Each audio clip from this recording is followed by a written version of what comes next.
Former Trump Chief of Staff Mark Meadows joined me now. Gentlemen, good to see you both. Devin, you investigated Crossfire Hurricane while in Congress as the head of the Intel Committee. Just how bad is John Brennan? Well, it's interesting you picked Brennan because there's so many more you could have named. Matter of fact, when you're opening, I was like, wait, who are you going to name? Yeah. So Brennan is an interesting character here because, you know, he, as John Ratcliffe laid out in that letter, he briefed Obama, he briefed Biden right as the beginning of Crossfire Hurricane was beginning. This would have been in the summer of 2016. Then remember, and this is what's hard to understand why he wasn't brought up under charges, but it was pretty clear that when he testified before Congress, you know, that he laid out there pretty clearly that, you know, there could be something there might be something there. And then don't forget, Mark Meadows will remember this, they did a whole what they called intelligence community assessment that was done right after the election, right before President Trump came in. Well, I hate to break the news to you. They all knew. Brennan and all of them knew it was a hoax. There was no reason ever to do an intelligence community assessment. That's why I think one of the main takeaways from this, Rob, this goes back to Obama. At the end of the day, he was in charge. He knew. He authorized the ICA. And all of these scumbags below all went along with it.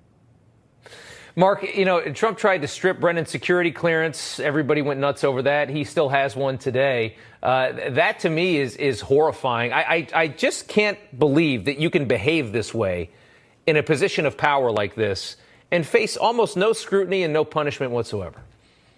Well, it's interesting that you're pointing it out, and good for you. Devin Nunes did a lot of great work. I served with him in Congress when a lot of this came up. Actually, Devin was working on the national security side, the classified side. I was working with Jim Jordan on the non-classified, and I would go to Devin and say, you know, it's interesting. I see John Brennan's name keeps coming up, and I'm connecting the dots. You know, as Devin will remember, it was interesting because it was Director Brennan that actually allegedly had a conversation with Harry Reid.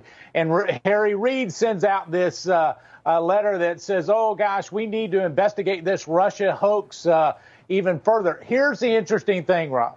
He's avoiding scrutiny, but the other thing is he's actually putting a black mark on the intel community. Oh, yeah. It's going to come back with the FISA reauthorization. It's going to be very problematic to get that done. Yeah. They're not going to give John Brennan and people like him that power again.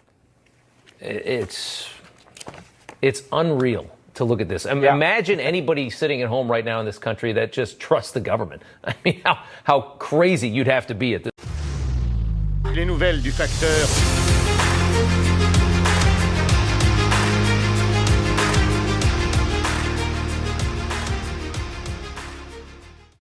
Pour ceux qui veulent soutenir notre travail, les liens sont en description.